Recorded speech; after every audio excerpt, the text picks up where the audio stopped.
Take back control. Stop letting algorithms decide your news. Get uncensored history and real knowledge to strengthen your mind, body, and spirit. Watch ad-free content now at ineverknewtv.com preview. How has the often overlooked abuse of black males, physical, mental, and sexual, contributed to the hypersexualization of black men and challenges in building healthy relationships?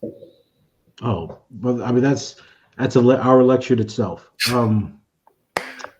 Well, let me say briefly, the first problem is the disregard, right? So when we look at the child physical and sexual abuse literature, we see that victims of abuse tend to either lash out, become abused themselves, or develop dependency relationships with other people who continue cycles of abuse. Okay. Within the Black community, we have high levels of exposure to violence, not because of our culture or because we're Black people, but because we're in environments and neighborhoods that are impoverished, that are violent, that are neglected, etc. So there are structural factors, right, living in a racist society that put Black people in contact with violence. Now, that being said, that violence that's in neighborhoods and in communities bleeds into the household. And these Black boys are going to experience that. When you have a Black boy that's physically abused, when you have a Black boy that can no longer trust the sanctity and sacredness of the home or the parents, that creates distrust. It creates a kind of skepticism, if not pessimism, about the ways that the world is going to treat this young man. And they internalize that. And when I say internalize, I don't mean they become bad people, but they take note of that and it develops as part of their consciousness. We also see this as being related to suicide ideation and depression in young Black men as well. So we find that these hostile environments where the Black boy, the young Black boy doesn't feel safe, that he's always a victim of stress. Can you elaborate more on that concept of battle fatigue?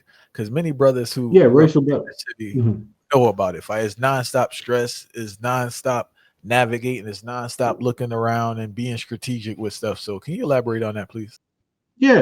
This is, William A. Smith, a great friend of mine, colleague, developed the concept of racial battle fatigue to talk about the way that allostatic load and stress impacts the psychological and physiological aspects of Black men regulating themselves, right? That they're not on balance because they're constantly watching over their shoulder. They're on high alert, right? There's a constant worry about where the next threat or attack's coming, and this leads to various, real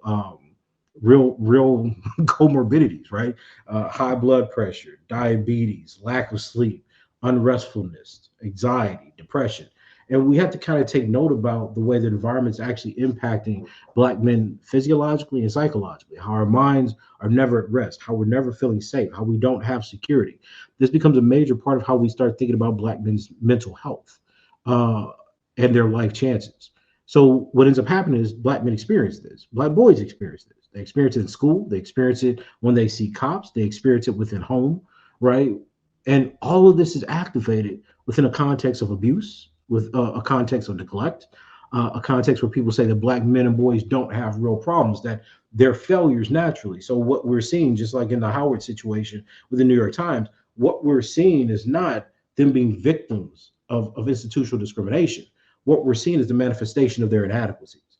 Imagine how stressful something like that would be to a young man that, or someone who's trying to go to college, or someone who's in college, maybe a Black man who's a student at Howard.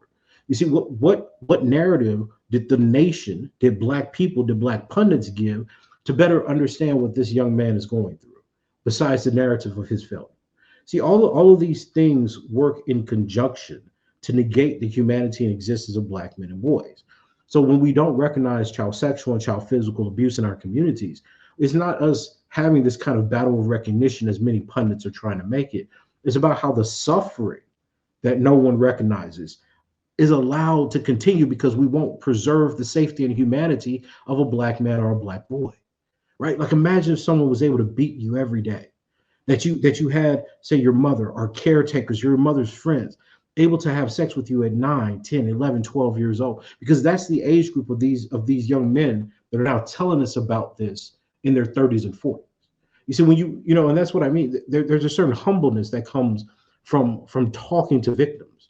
that's not interested in battles of recognition, that's interested in how did we miss the humanity of this group of people? How did this young boy not be treated as a child? Why did we not show him care? Does the society hate him? Does the people in his community hate him so much that no one said it's not right to do this to him? It's not right to beat him. It's not right to rape him. We have one story of a young man whose mother's friend used to pay him to have oral sex with her, right? Was who intervenes and says that's wrong, right? As a society, we'll sit back and we'll sit back and look at something like an R. Kelly and talk about the danger he has, right? The danger he poses to black women in his community. And him and his brother were victimized, I believe, by their cousin or sister for almost a decade, right? Made to do sexual things. Not a single person intervenes and says, well, what happened to that humanity that was lost? You see, this is the danger. The danger is to say, well, look, the nature of black men is sexually deviant, so we don't have to worry about what caused it. That's just how they are. So if his older sister or his older cousin wants to use him as a sexual plaything, him and his brother, that doesn't cause any harm because that's who he is. You see, the view of black boys as being hypersexual is what allows us to disregard so heavily their humanity. And when we see these black boys who end up in bad relationships, who are depressed, who are disengaged, right, who are triggered, right, by this kind of trauma they've experienced, we say, look, there's that black man. We knew he was a criminal. We knew he was hypersexual. We knew he hated women. We knew he was a danger.